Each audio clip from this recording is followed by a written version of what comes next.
What's up, guys?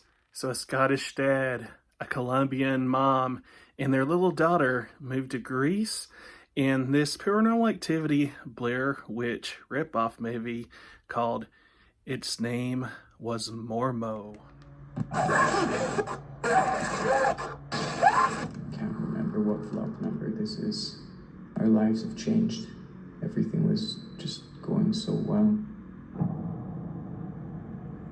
There was a village. Everything was dying. We found a box. I can breathe. I can breathe. Something followed us home. We must have stolen from it. I can feel it watching now. There was a doll. Marcel isn't coping very well.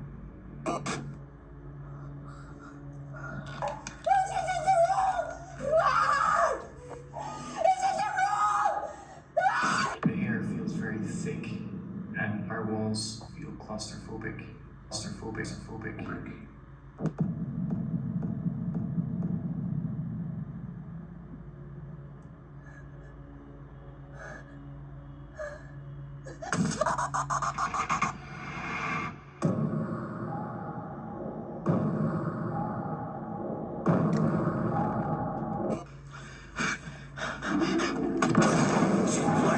With my mind, I'm seeing things that aren't even there.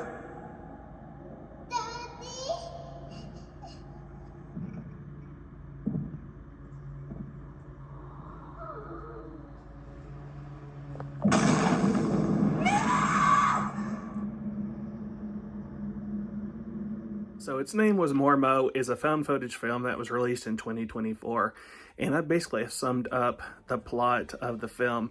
It has your paranormal activity and Blair Witch tropes, and it is about a Scottish husband and a Colombian wife, and they make a point to mention this, I guess because there's no other reason outside of explaining their accents, and they move to another country.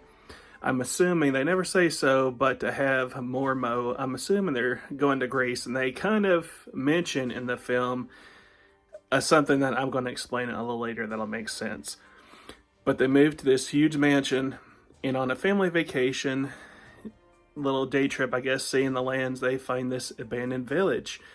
And in this abandoned village, they find in some of the home ruins a box. And in this box, there is a skull and some coins. And so what do? Even though the wife says, this has dark energy, this does not feel good, this is dark energy. She's got like a really thick accent. They take that box home, and guess what? That was not a good idea. That's one of the main problems with this film, is that it just has a plot that makes no common sense. They do everything that a normal person wouldn't do. Like I said, if you go to an abandoned village, you see a metal box wrapped in chains, you open it up, and inside is a skull and some coin. And then your wife saying, oh, this feels bad energy. Is that something you'd really want to bring home? I know some of you would say, yeah, let's do it. Let's take it home. But, your average person, you just know it's setting up for bad. And so, with that said, this movie is 100% a knockoff of Paranormal Activity. Not just being a found footage film, but literally almost a stolen script almost in a way outside of the whole box thing.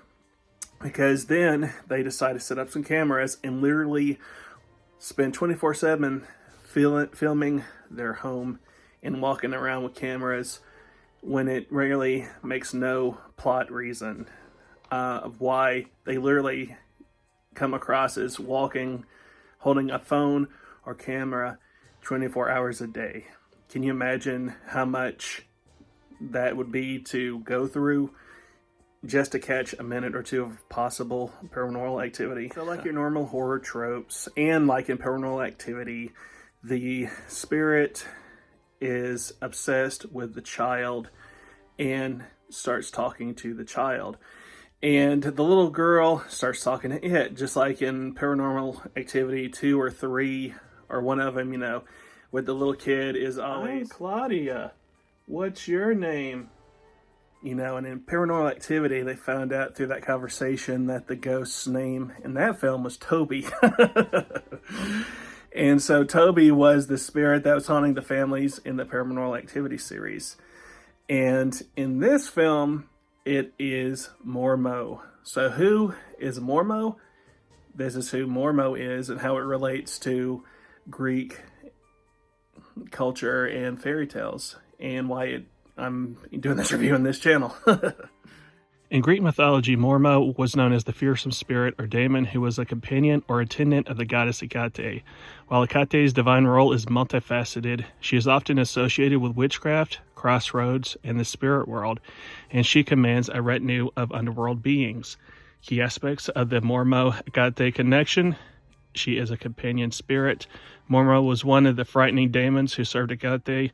This association places Mormo within Hecate's sphere of influence, connecting them through their shared link to the chthonic underworld realm. A boogeyman for children. In ancient Greek folklore, the name Mormo was used by nurses to scare misbehaving children into obedience. And Mormo was said to be a spirit who would bite or steal the unruly children. So Mormo is the boogeyman of ancient Greece and in Greek culture, and has connections to Hecate, which is the whole connection to my channel. So when I found out that they had a horror movie based on something Greek mythology related, I was like, yeah, I want to see that movie and see how it is. And it's not that good. Let me just tell you about it. And they only say the name Mormo one time, and it's the little girl. She draws a picture of her family. Mom comes in. So, "Let me see your pictures." And she said, "That's Mommy, Daddy, Romeo, the dog, and Momo." And that's the only kind of mention there is of the kind of entity that's haunting this family. And I think the reason why they called the movie, its name was Mormo, is so that we would know what that little girl really meant to say.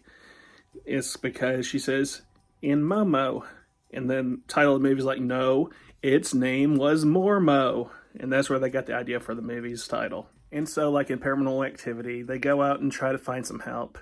On Paranormal Activity, the first film, they go and get the psychic to come into the home and not exorcist, but poltergeist style, saying this house is haunted, this is bad. In this film, its name was Mormo. They say they try to go to the church, but the church can't help because there's such a cultural difference. I don't understand what they're trying to do. So they don't even try anymore. That's literally the excuse. Dad goes to a church and he says that I try to go to church, but it was such a cultural difference that they can't really help us. Okay, the entire film, I'm thinking, and they say it is the box that is causing all the trouble. And it's like my head the entire time was like, get rid of the box, burn the box. Why are you keeping the box? There's no reason to keep the box outside of the dad doing some research. He says these are Knight Templar coins. And I think Mom, if I remember right, she says something along the lines of, could be worth some money. Is that the reason you're keeping it? They don't say so because the coins are in pretty rough shape. They don't have a reason to keep the box. If they know that the box is the cause, get rid of the box.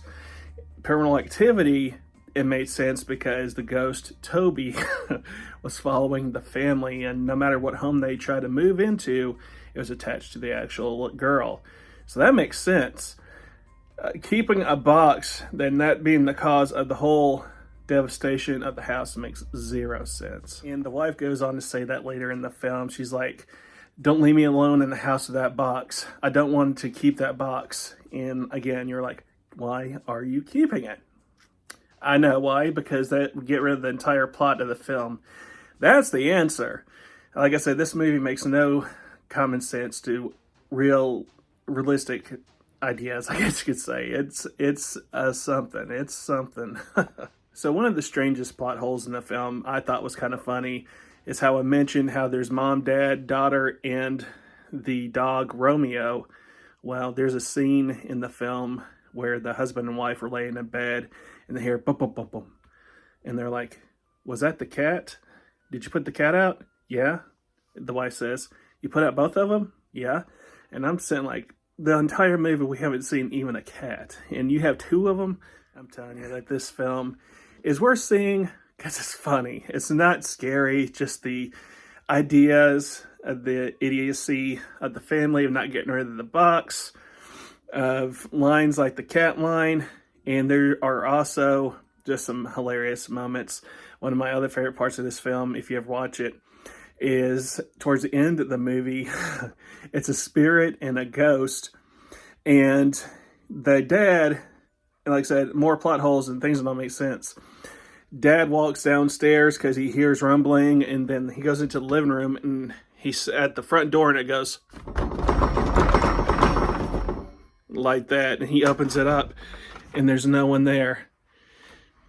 And then only to later saying, it's just my imagination, and tries to tell the kid that just because you see things in the dark doesn't mean there's actually anything there. After he had that whole experience of the house rattling and the door doing that and opening up the door and there's no one there. No, the door is literally shaking off the hinges. And then later in the movie, another favorite scene of mine is that he knows it's a spirit or a ghost, and you know what he uses to fight the ghost? He grabs a gun, and he sits there with a shotgun at the foot of his bed at the door. And again, you're thinking, what are you going to do if it's a ghost or a demon or a spirit with a friggin' gun? And the movie ends where, of course, the monster makes its move on the girl. You never see anything, but the girl disappears, and then mom realizes she's in the village. She's in the village. And they go to the village, and first-person style looking through the homes and houses. I seriously, in the back of my head, was expecting to find for there to be a scene of the little girl standing with her nose in the corner like the end of the Blair Witch. It just had reminiscent flashbacks of that. And not only that, but when they go into the village in these homes, they have these weird things hanging down that reminds me of the Blair Witch symbol, how they kept seeing these symbol in the Blair Witch Project on the first film. So like I said, it's very Paranormal Activity and Blair Witch. And finally, the last thing I just want to say is mentioning the special effects, how easy it was to make the special effects in this film. You could tell there was no budget for the movie, which made it fun and funny. On Paranormal Activity, whenever the doors open, you get like a way pull away shot of the doors opening and then closing. On this movie, you can tell way the camera is positioned is that the camera would be at the bed, at the foot of the bed I'm going to show you, and then the door just closes. You can tell there was just someone laying on the floor next to the bed, and they just pushed the door closed, and I'll show you what I'm talking about.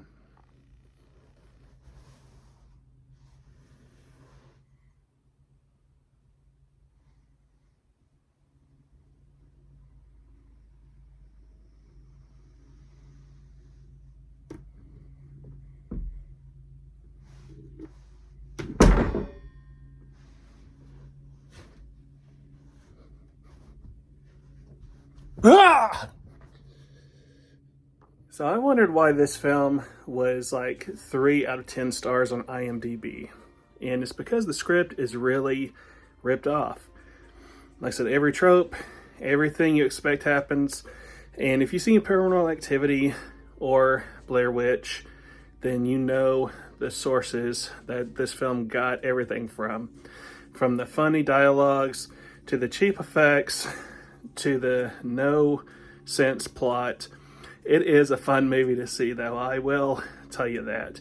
I've reviewed films on this channel that were head scratching and just bad, but this is the kind of movie that's bad in a good way. And the good news is that this is also, for now, free on YouTube. I watched it on Tubi. if you have Tubi. And if you don't, but have YouTube, try to look it up. Its name was Mormo. And have fun. It's a fun movie that's supposed to be scary. And it's just a laugh.